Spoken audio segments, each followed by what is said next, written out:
Thanks everybody for being here. We're so excited to have you on today's introduction to the Bicycle Friendly Community Ideabook.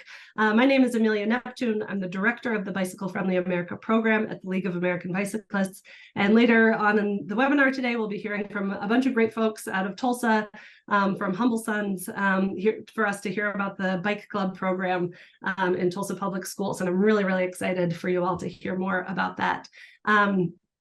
Just some logistical notes. We are recording this and we will share the recording out with everyone who registered, and we'll post it on the League website. And we will also post a link in the chat for you to view the Ideabook.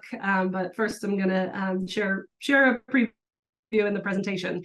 I also enabled closed captions, so if you need those, you can turn those on or turn them off if you do not want to see them. All right, so the Bicycle Friendly Community Ideabook is a 91-page online book that highlights a number of case studies and resources and examples that we've seen through the Bicycle Friendly Community program over the years. And they're all case studies that we think are replicable in other communities. We showcase a number of communities of all shapes and sizes all across the country. And I want to give a special shout out to the CDC's Active People Healthy Nation initiative, which is an initiative to help 27 million Americans become more physically active by 2027. And we could not have created the Ideabook without their support. So thank you to that effort and at the CDC for making this work possible. So as I mentioned, the Ideabook showcases a number of communities and examples from communities all over the country. The BFC program currently has 506 bicycle-friendly communities awarded from bronze to platinum all across the country. The Ideabook itself focuses on about 55 communities, over 70 case studies. Some communities get highlighted more than once. And I share that just to say there are so many great stories and case studies all around the country, and it was hard to know where to stop with this book. So if your community is doing great things and you're not highlighted in the Ideabook, I want you to rest assured that we're proud of all of you. We see great stories everywhere, and the League is always looking for more ways to showcase and highlight your great stories on the League blog and our magazine. So, applying to the Bicycle Friendly Community Program is a great way to share your story with us so that we can put you into future resources like this. So now to share a little bit about the Ideabook and how it's structured. The Ideabook, just like the BFC program, relies on the 5E framework, highlighting the various E's that each case study covers, and often it's more than one. So the 5 E's of the BFC program are engineering, education, encouragement, evaluation and planning, and equity and accessibility. And the book uses these help just flag which of these E's, and usually, again, it's more than one, each case study highlights, so that if your community is trying to improve in a certain area, you can look for the case studies in those areas. And we've also got a robust table of contents to help you find the exact categories or topics that you're interested in finding. And in addition to the actual book, which you'll be able to flip through online, all 91 beautiful pages of this really beautiful PDF, which you can download and browse online, we also created an online map version. And this map version follows the structure of the Ideabook, but it also allows you to narrow in on case studies that are most relevant to your community. So you can search by size, you can search by award level, you can look for all the bicycle-friendly businesses, you can search by E, or you can look by chapter of the Ideabook. And this is an interactive map, and the thing that I'm most excited about for the map is that it includes a lot more links to external sources and resources than we were able to include in the PDF. So this is a great sort of companion piece. And again, you can look by size, find, if you're in a small community, you want to look at all the smaller communities, and then browse, some of the videos or the links that are available as additional resources to dive even deeper into the case studies that are in the Ideabook. So now I'm going to go over a little bit about the structure and the kinds of case studies we chose for the Ideabook. So part one of the Ideabook is all about equity and accessibility, which is our newest E category in the Bicycle Friendly Community Program. We did a really big update to the BFC application last year, integrating equity and accessibility, both as its own standalone E section of the application, and also integrating equity and accessibility related questions throughout the rest of the application. And the case studies in the idea book look at things we've seen in communities both before that update and since the update, and also research we did as part of conducting that update. So we share some graphs and metrics with you in the idea book based on that research, so that if you're trying to make the case for these kinds of investments, you've got some data to back you up on it.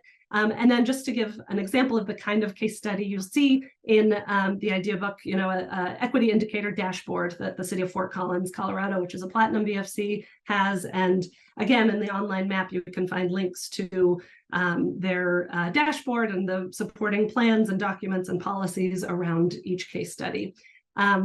There's also pages like this in the idea book, which have inspirational quotes, but if you go back to the map, you'll find a lot of really great resources and links that are sort of relevant to the chapter where each quote and inspirational photo exists.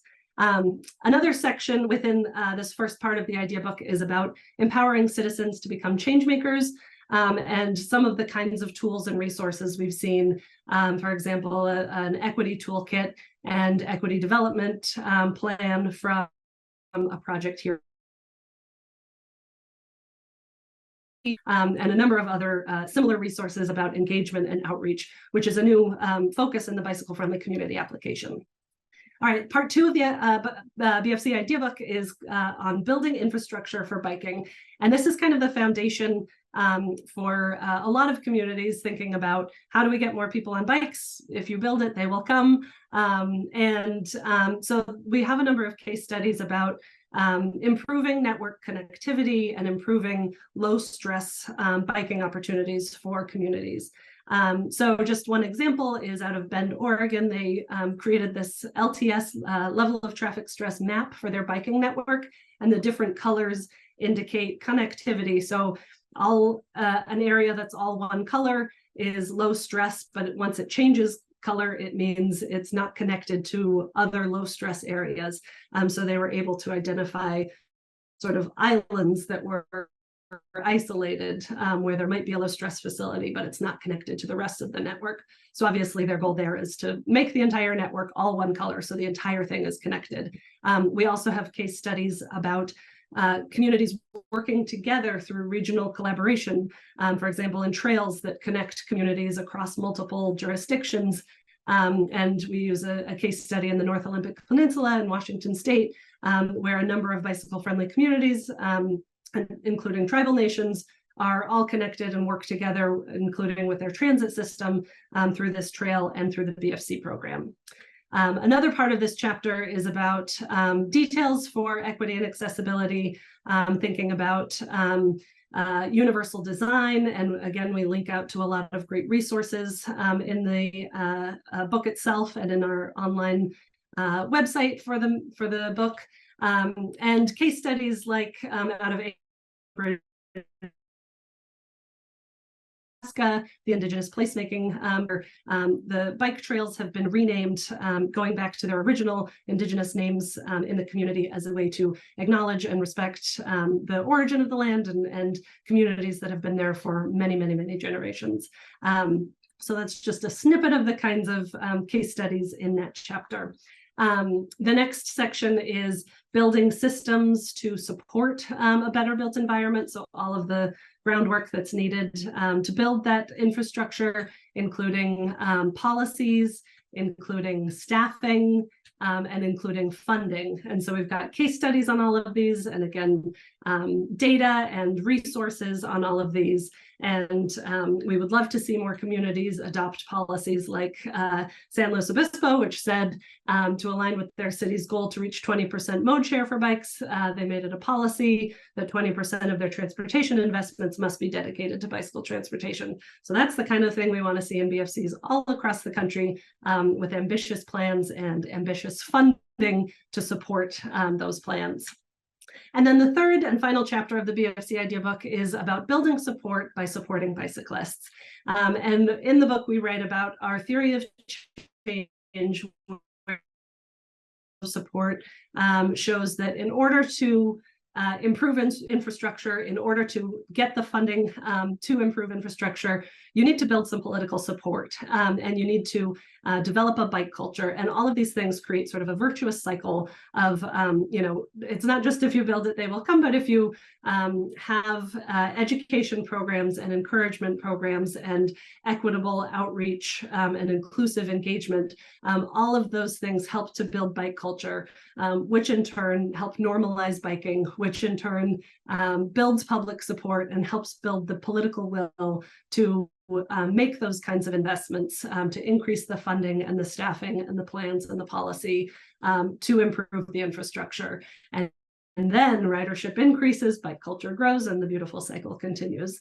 So that's our theory of change, and why we included things like education and encouragement, and why we see that as so important. Because we do get questions sometimes, if we know infrastructure is so key, why not just throw all of our eggs into that basket? But I'm here to say the 5 E's framework and the organization of the Ideabook are here to make the case that all of these things work together really well. And this is something we hear from communities. The Ideabook has a number of quotes from applications from bicycle friendly communities talking about this virtuous cycle as they've seen it in their community, like Houston shared with us, and like Everett, Washington shared with us.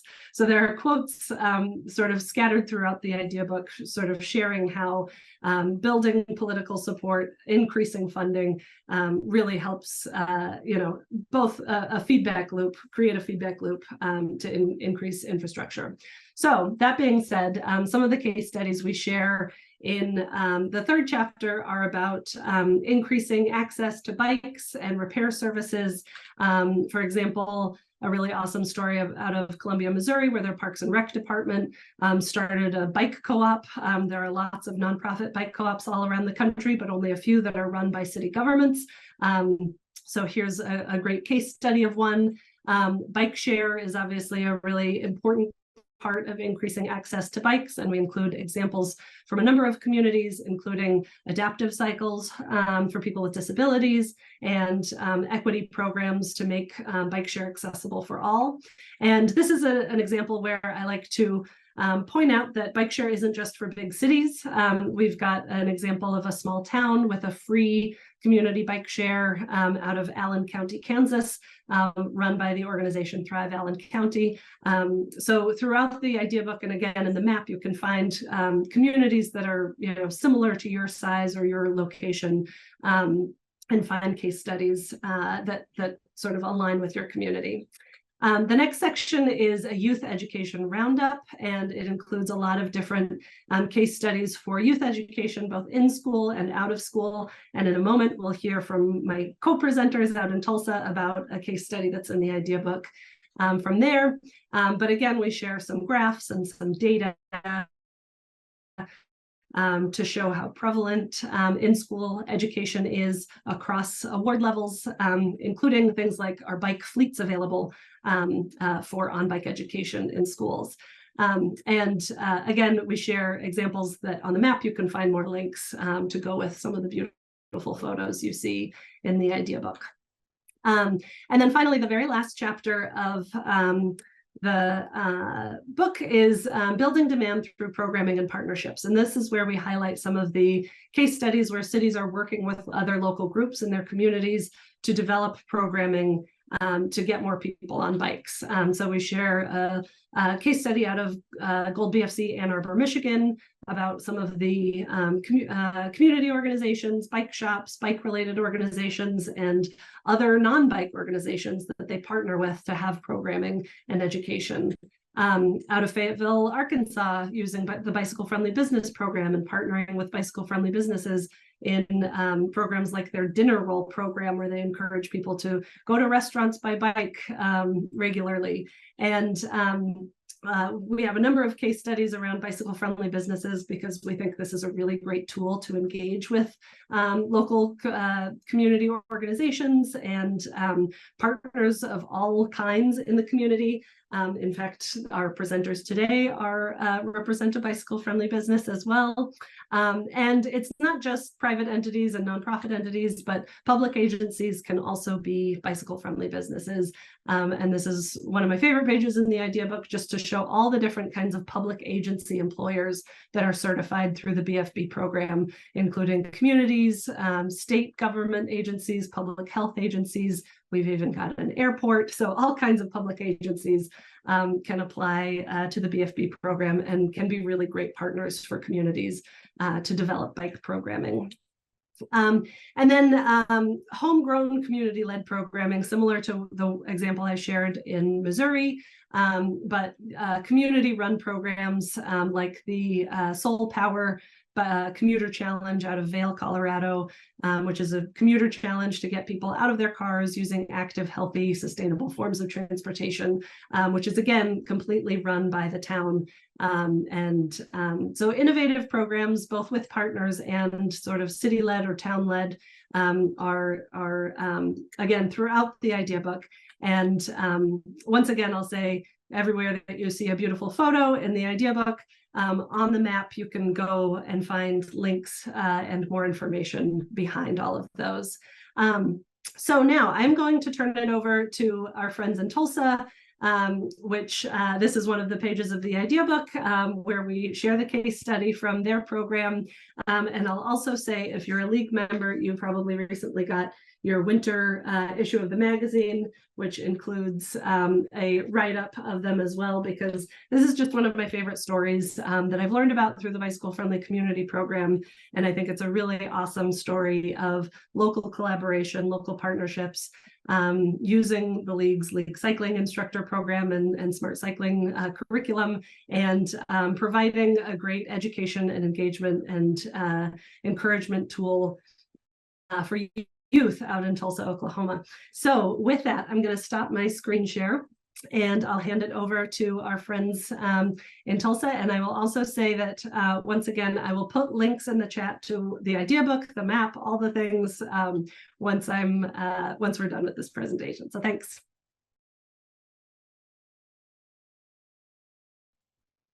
Excellent. Thank you so much for having us, and congratulations on the big idea book. I didn't know about the public schools being eligible for being bike friendly business, so that's something that we should have Tulsa Public Schools apply for.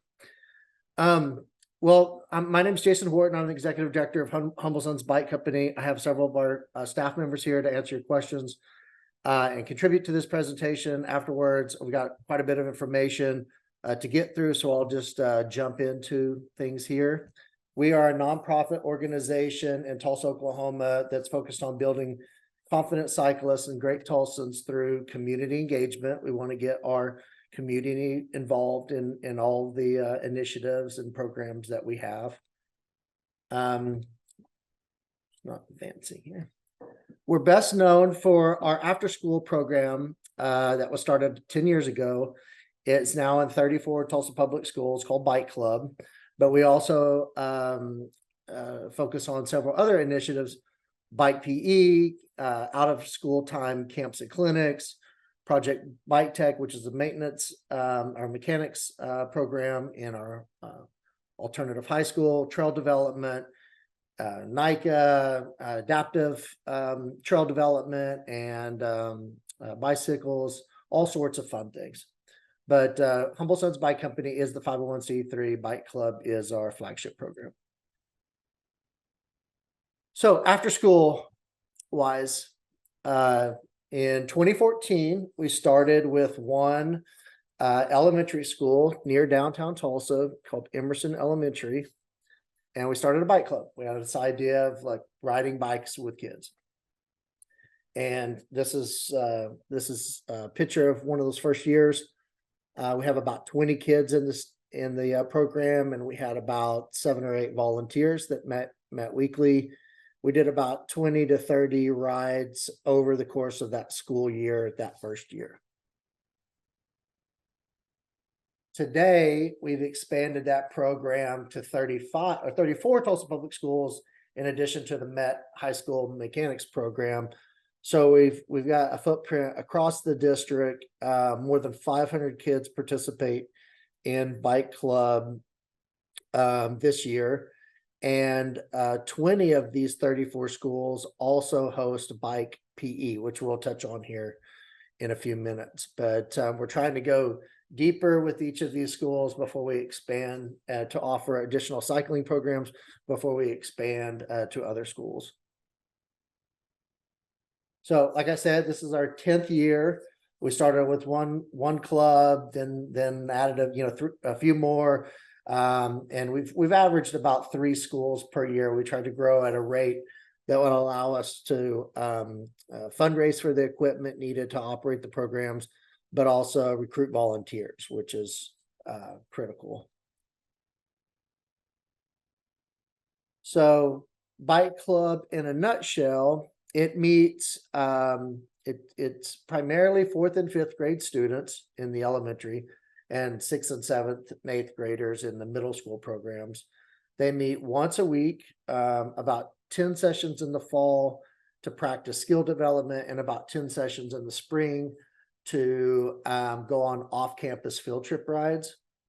And we have about 200 volunteers in our system, but we have roughly 120 that meet weekly with kids. And what Bike Club has really turned into, it's more of a mentorship program than it is a youth cycling program. We use the bikes to get to the kids in need and put mentors around them and in their lives to increase outcomes in the classroom. So that's really what we're about. Humble Sons Bike Company, our nonprofit, has really turned into a people company, and Bike Club, our after-school flagship program, is less about cycling and more about mentorship. But we love to cycle and have fun with the kids on our rides. So the benefits of Bike Club: we teach bike safety, cycling skills, STEMs, life lessons, just learning to ride a bike in general. We fill a void in after-school opportunities for students, very needed here in Tulsa. We double the amount of time of exercise. We build confidence, improve communication, again, support the school work. The ABCs is what we call them: attendance, behavior, referrals, coursework. And every child that completes the program earns a bike and a helmet and a safety vest and a water bottle and all the things they need and that they received throughout the year in Bike Club. So how does each club start? If you're curious, a request goes out to the principal. A principal submits a request to the TPS athletic department. Our liaison between us and the schools is the athletic department in Tulsa Public Schools. Then we do fundraising. Humble Sons does fundraising and volunteer recruitment efforts. And then we onboard those volunteers and get the equipment out to the schools, do the background checks, all that good stuff. And then the schools send out the student invitations. They recruit roughly 20 students per club. And again, we ride about 10 sessions in the fall and spring. And then at the end of the school year, we get all of the kids together and we go for a big 4 or 5 mile group ride. So with 400 or 500 students. What we ask the school to be responsible for is storage, storing, safely securing the bikes and equipment, assigning a faculty whom we stipend to be involved, or 2 or more teachers to be involved. We want to retain, or we want to maintain, a 1-to-4 ratio for adults to students. And then those faculty sponsors and volunteers go to our annual trainings, and then they have to submit the proper screenings and permission slips, background checks there. And this is a image of our end of year rally that we hosted for the last school year in May of 2023. And like I said, we rode from USA BMX, which moved their headquarters to Tulsa a few years ago. We started at their new campus and headquarters, and we rode along shared lanes and a cycling infrastructure that we have here to the gathering place, which is our big fancy park in along the river in Tulsa. And I think that ride was about 4.5 miles total. And here's some more images from, I think the bottom left one made the magazine cover of the kiddos in that experience.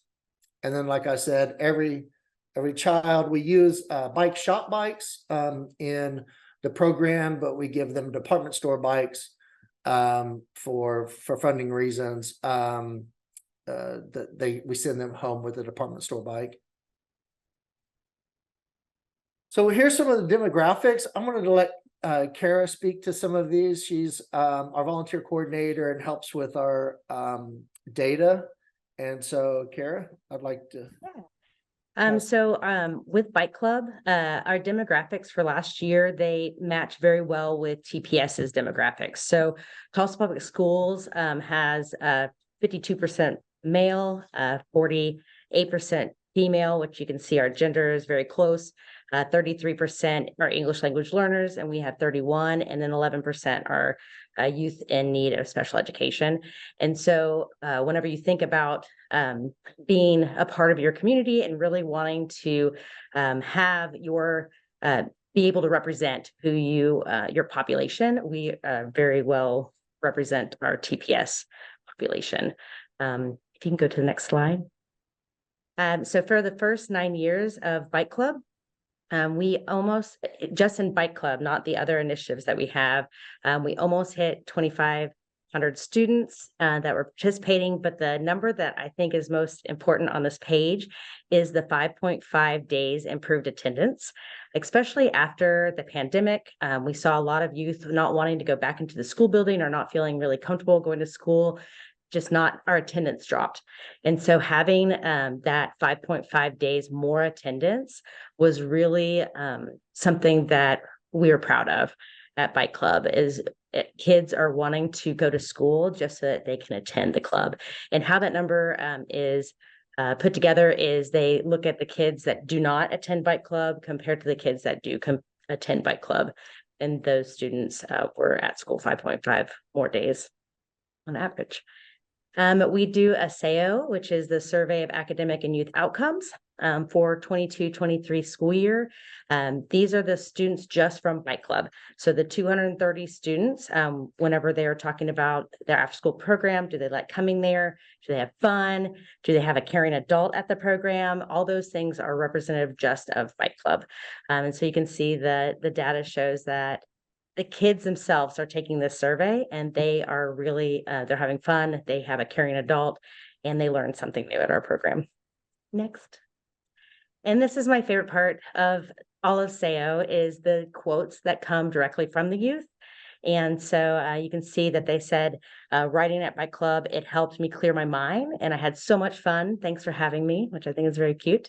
I love the fact that we go places, not school, so they are able to get off campus, make new friends. And one that says that it's the best program, end of discussion, which I think is really cute too. So those are things that we really enjoy hearing from youth, is just what they enjoyed. And all of these surveys are anonymous. So they know that we're not going to be able to find them. And so they're able to really be honest with us. And it's really neat to see all the outcomes that we get. And back to you, Jason. Kara. Yeah. And that's great information coming from the students. We also have great testimonials from volunteers.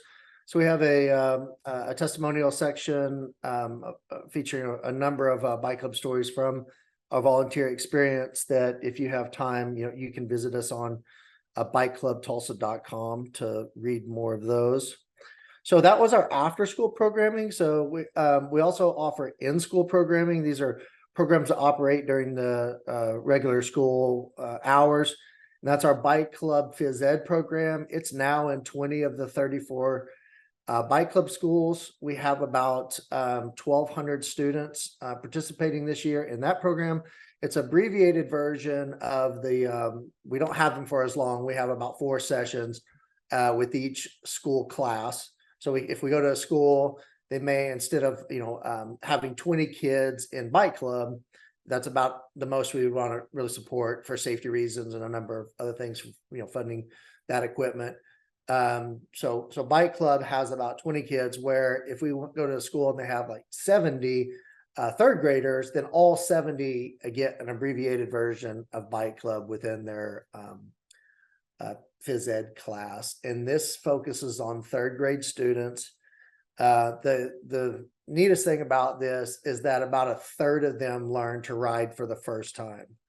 So we'll teach, and this was the same metrics that we saw last year. We'll teach about 360 or more students how to ride a bike this year in bike PE. And here's some images kind of coming out of that. We use the gym. We divide the kids up. So if there's 20 kids in the class, we'll have 10 bikes, and then 10 kids will be off bikes. We have off bike games that group will be doing while we do some on bike stuff, so that we can manage the class instead of putting everybody on bicycles and going wild. When weather permits, and if the school campus permits and has outdoor space that's safe, we'll take the kids outside during that PE time to do some outside riding.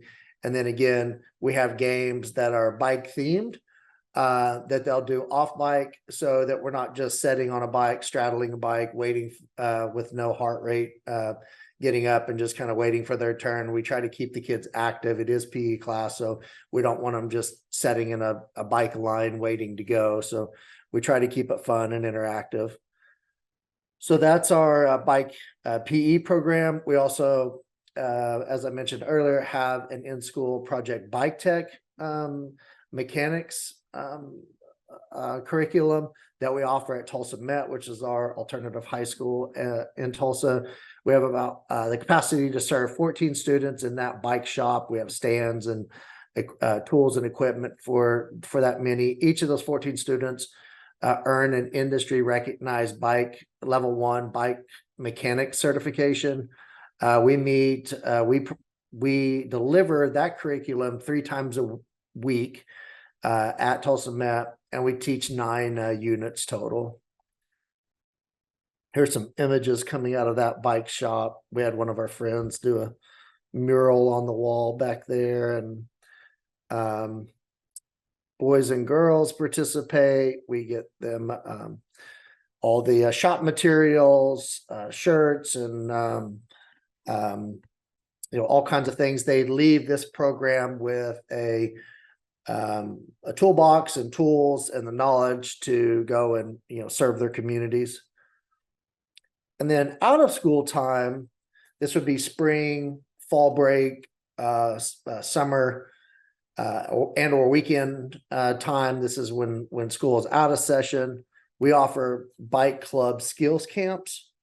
We target roughly 9 to 14-year-olds. We work with Tulsa Parks, the Gathering Place, like we showed a picture of earlier, the Common Good, a lot of service organizations that are local here that serve kids. We have them bust out to our trail system and headquarters, and we do week-long out of school time camps with them. There's some images kind of coming out of that. We take them on our trails that we've built over the last 5 years. We also have a NICA, National Interscholastic Cycling Association race team. A lot of the racers are former bike club students. Oklahoma doesn't have a league yet, but we go over and race in the Arkansas league events. We have 34 student athletes on that team. We raced 5, we participated in 5 events, and we finished, the high school finished 6th out of 38 teams. So a pretty competitive group. We also do bike giveaways. That's really how Humble Sons Bike Company initially started in 2008, was to give kids access to bicycles. So we still are proud to say that we continue that mission today. And we're about to do another 1,000 bikes that will put us at 18,000 at the end of this holiday season. It's something that I started out, I delivered 22 bicycles the first year in 2008. And we've had years where we've delivered 1,500 bicycles.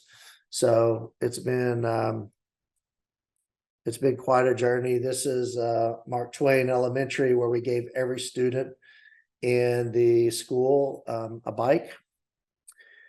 Here's our holiday bike drive, where we fill up a local football stadium with high school football stadium with bicycles every year. And then another initiative that we started about 5 years ago and really got into during COVID, with everything being shut down, is developing mountain bike trails. So we've given a lot of bicycles away. We've given a lot of children in need access to a bicycle. We've taught thousands how to properly operate one through all of our clinics and camps and curriculum. And now we were really focused on building equitable trails in and around the Tulsa metro, so that every pocket of citizens have option for hiking, biking, outdoor recreating. So we first started at Lubell Park. We developed a couple 2.5 mile trail there. That was successful. We put trail usage counters on it. We studied the data when folks used it. We did a 90 or 100 day study on that. Lot of activity there. It was the first purpose-built adaptive mountain bike trail in Oklahoma. We raised funds to buy 3 $15,000 pedal assist adaptive mountain bikes. Then that was successful. We recruited a bunch of volunteers, hosted a number of volunteer days, and hired a trail development company. Built another trail about 3.5 miles at Bells Park, which was nearby to Lubell. And then we just finished the third connector, Mooser Hollow, that connected those properties together. And now we have about 8.5, 9 miles of total trail between that 165 acre shared green space. Then we switched our attention to property around schools, around bike club schools. And so we found 12 acres of wooded property, and we developed trails within it so that our bike club kids could go right out, right outside their front door and ride on some trails. This is the loop that we created at Walt Whitman Elementary. And instead of just doing trails only, we did an outdoor classroom loop in the middle with, that's what you just saw with the decomposed granite. So we did this interior loop, and we developed some nature signs called Nature in Your Neighborhood. We worked with the local naturalists that to develop these signs, and we'll place these kiosks along that learning loop and along other learning loops around additional Tulsa public schools to really roll this program out. So we give kids a space to safely bike, but also to have some outdoor classroom time as well. So leadership, real quick. We have a small but mighty 5-person board of directors. We have 6 staff members, most of on except for Lance and Adam today. We have a pretty robust set of certifications, a lot of league certifications. I think all the LCIs in Tulsa are Humble Sun staff or bike club volunteers. Really proud of that. And then we have an engaged community. Like I said, we're a people organization, and it takes a village, to make the change that we want to see in our community. And we're really most proud of the relationships that we've developed over this 15-year journey, especially over the last 10 years of bike club. And so there's a lot of pride here and dot connecting that we work really hard on. And that's all that we have to share today. So thank you for your time, Amelia, and everyone else. Absolutely. Yeah. Yeah, thank you. All right, I'm going to take back the presentation and just share a couple more things, including the link to the Ideabook. So bear with me 1 second while I get this up and running. And while I'm doing that, I encourage folks to put any questions you have, either for me about the Ideabook or from our Tulsa friends about the Bike Club program or any of their other initiatives. So while you're typing in your questions, I'll put in, without further ado, a whole bunch of links in the chat for everybody where you can find the BFC Ideabook. And on this first link at the very top, you can download the Ideabook, view it online, scroll through the pages. You can also see the map that I shared, and I also put in a link directly to see the map full screen. I also referenced a glossary and some other related links to the Bicycle Friendly Community Program and our benchmarking website if you're interested in seeing more data. All of these links are also in the appendix of the Ideabook, along with our acknowledgements. And I do want to once again give a thanks and shout out to everyone who was involved, all the bicycle friendly communities who provided inspiration and photos and quotes and stories. Huge thanks to the CDC's Active People Healthy Nation initiative for the support. Huge thanks to Jalapa Studio, Paul and Tara, who helped create this beautiful designed Ideabook and turning it into the beautiful product that you will find online when you look at it. Yeah, thank you to everybody here at the League who helped edit and review the book. I really appreciate all the support. This has been a labor of love, a couple of years in the making. So I'm very excited, and on behalf of the League, we are very proud to share it with all of you today and look forward to hearing your questions and feedback about it. I will put in the chat a link, if I can find it again, a link to learn more about the Active People Healthy Nation initiative, including you can sign up for their newsletter to learn more about their resources. And they do a lot of really great work with other partner organizations like ours, supporting activity-friendly routes to everyday destinations and design changes at the community level to increase physical activity. So look to them as a great resource to support your work locally. I also strongly encourage you to join the League, both to support our mission and to add your voice to our national movement to create a more bicycle-friendly America for everyone. And you can learn more about us online as well. I also want to plug our next webinar, which is really appropriate following the Tulsa crowd. I love that they pride themselves on having involvement of every single League cycling instructor in Tulsa as either a staff or volunteer at Bike Club. And I think that's so awesome. And if your community is in need of more League cycling instructors to teach bike safety in your community to youth or to adults, including bicyclists and drivers, the LCI program is worth looking into.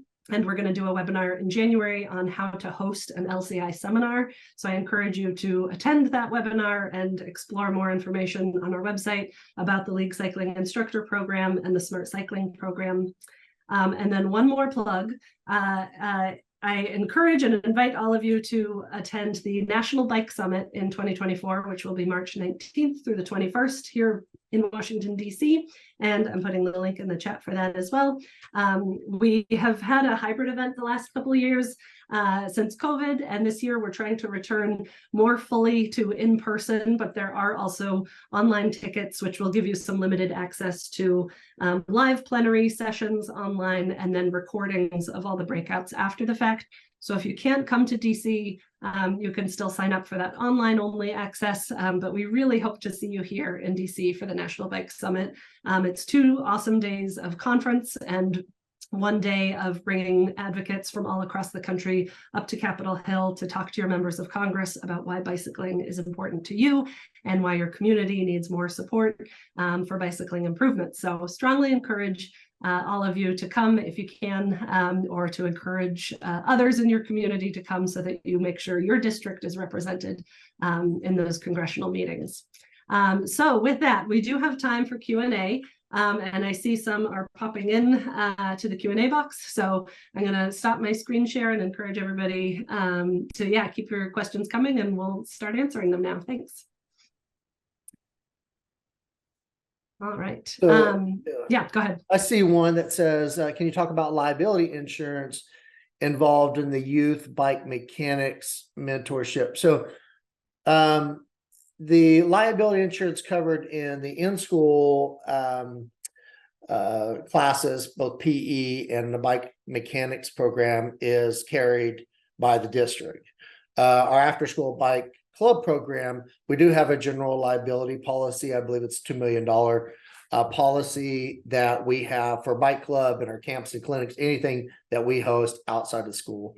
So that's that general liability insurance, or a GL policy, is highly recommended.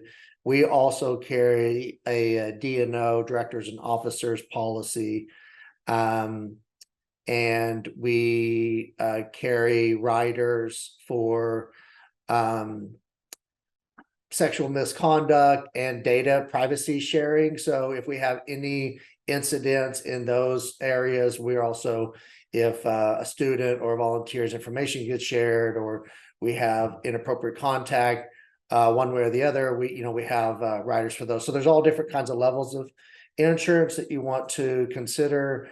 And I would speak to, a local agent, or reach out to a local nonprofit that you may be familiar with and ask them who they use. And then schools can acquire a set of, for the first year, we used Walmart bikes. They were, at that time, before they went crazy with COVID, they were, $79 a piece. I think you can buy that same bike now for like $115. And we just used that, and we got our helmets for $8 and rode with kids, and it cost about $2,500, I think, $3,000. Today, we outfit each of the schools with Trek mountain bikes. So those are retail for about $400. And then we also provide a bike for all of our volunteers. So we do 5 adult bikes.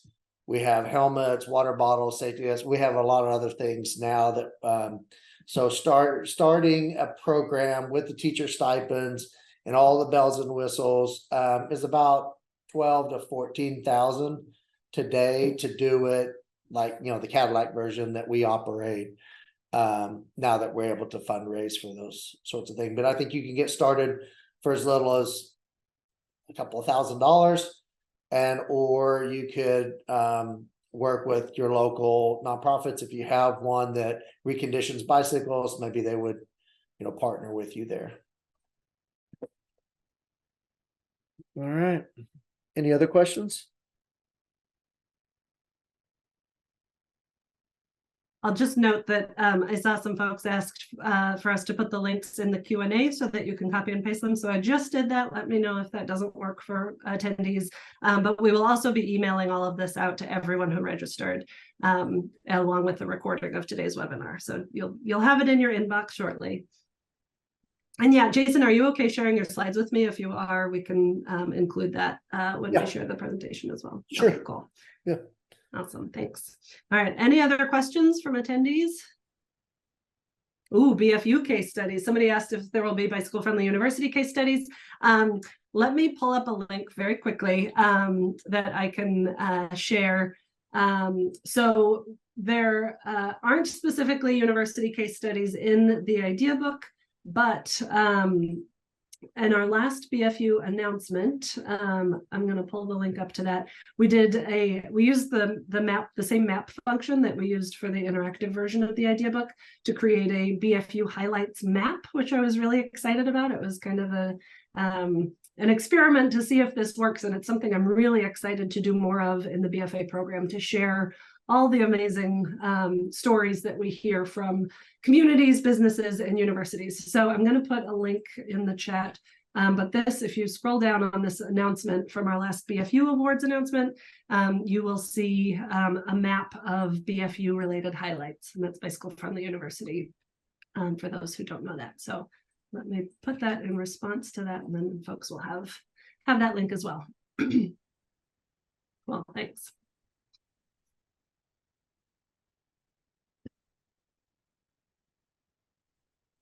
And while I'm at it, sharing links that we have created, I used the same map function for one other thing recently, which was a roundup of bike parking resources. And this is something I'm excited to continue to build out, and we link to this and reference it in the idea book. We know bike parking is really important, and we talk about policies that support bike parking at the municipal level, but on this page you'll see another interactive map of some cool bike parking related things we've seen around the country, and that's a map we plan to continue to add to, so you can email us at bfa@bikeleague.org if you have a cool case study or neat bike rack or a great policy in support of bike parking that you think we should add to that map. And like I said, we do really look forward to sharing more case studies and examples beyond the idea book.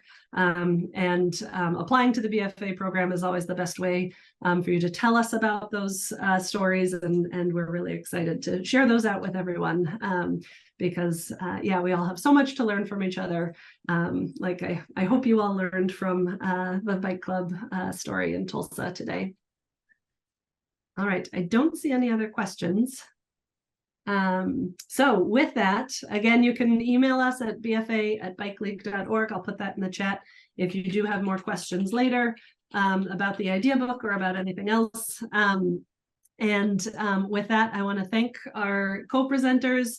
I really appreciate you being here today and presenting and sharing your inspiring story. And thank you for having this inspiring story. I'm excited to see if other communities can figure out how to replicate this elsewhere around the country. I would absolutely love to see that. Again, everyone, please do join us for our next webinar about hosting an LCI seminar so that you can get more trained and certified educators in your community who could be volunteers for a program like this in your own community. And yeah, check out the idea book. We're really excited to share it with you once again, and excited to hear your feedback and questions in the future. So with that, thanks everybody. Thank you. Right. Thanks for having us. Absolutely. Thanks, Amelia. Thank you. Yes. Bye.